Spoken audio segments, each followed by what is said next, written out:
Welcome to our quantum computing series. Today, we are diving into one of the most important concepts in quantum mechanics and computing, the Hadamard Gate.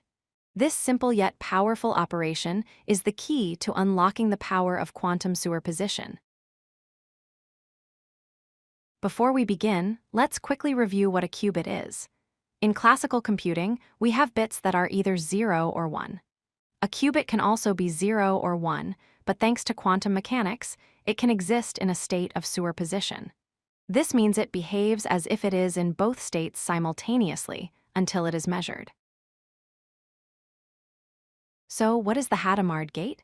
Represented by the letter H, it is a single qubit logic gate. Its primary job is to take a definite state, like 0 or 1, and transform it into a superposition. It is often the very first step in quantum algorithms. For those interested in the math, here is the matrix representation. The Hadamard gate is a 2x2 matrix. It scales everything by 1 over the square root of 2. Inside the matrix, we have ones in the top row and a 1 and a negative 1 in the bottom row. This specific pattern is what allows it to create interference. Let's see how it works in practice.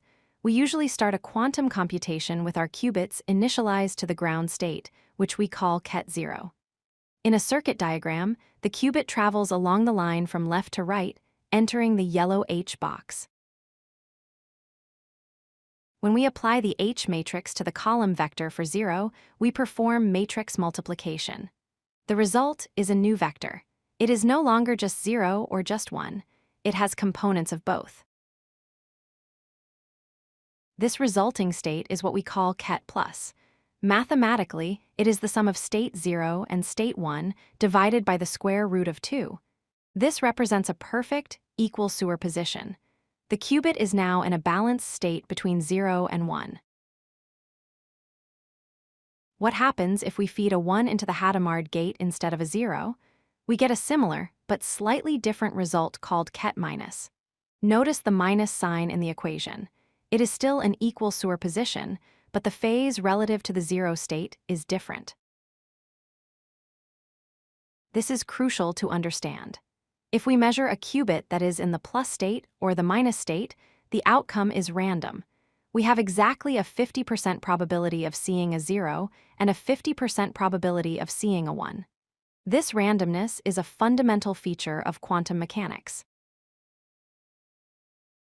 We can visualize this using the Bloch sphere. If our qubit starts at the very top, at the North Pole, representing 0, the Hadamard gate rotates it 90 degrees to the equator. It now points along the x-axis. This position on the equator represents superposition. An interesting property of the Hadamard gate is that it is its own inverse. This means if you apply the gate to a qubit, you create superposition. If you apply it again immediately after, you undo the change and return the qubit to its original state. It is fully reversible. To summarize, the Hadamard gate is the tool we use to create superposition. It transforms a definite 0 into the plus state and a definite 1 into the minus state. This ability to explore multiple states at once is what gives quantum computers their potential advantage over classical computers.